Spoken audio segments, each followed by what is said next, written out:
ஒருவருக்கு திருமணத்துக்கு பிறகு ஒரு பிரிவு வருதுன்னு வச்சுக்கோங்களேன். அது 2 கேட்டகரியா பிரிக்கலாம். ஒண்ணு சுபப்பிரிவு. சுபப்பிரிவுன்னா என்ன? மாப்பிள்ளை கல்யாணம் பண்ணி முடிச்சுட்டு 1 or 2 மந்த்ல வெளிநாடு போயிடுவாரு. வெளிநாடு போயிட்டு ஒரு 6 மாசம் கழிச்சு 1 வருஷம் கழிச்சு வந்து மறுபடியும் ஒரு 2 மாசம் இருந்துட்டு போறக்கூடிய அமைப்பு இருக்கும். இதற்கு பேரு சுபப்பிரிவு. இது எந்த கேட்டகரியில அமையும்னா, மாப்பிள்ளை ஜாதகமும் நல்லா இருக்கணும், பொண்ணு ஜாதகமும் நல்லா இருக்கணும், 2 பேரும் சேர்ந்து இருக்கிற அமைப்புகள், நீடித்த அமைப்புகள், திருமண அமைப்புகள் இருக்குன்னா இது சுபப்பிரிவு அமையும்.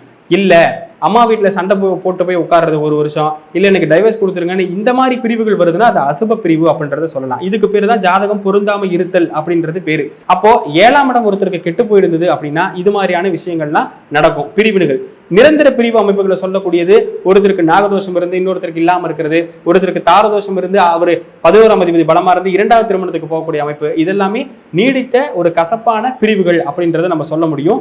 ஆனாலும் 8, 12ஆம் இடங்கள் நல்லா இருக்கின்ற பட்சத்துல அவங்க வெளிநாடு வாய்ப்புகள் போய் இருக்கணும் அப்படின்ற ஒரு தருணங்கள் வருகின்ற போது அவர்களுக்கு சுப பிரிவா தான் அது அமையும். அதனால இது 2 கேட்டகரியா பிரிக்கலாம்.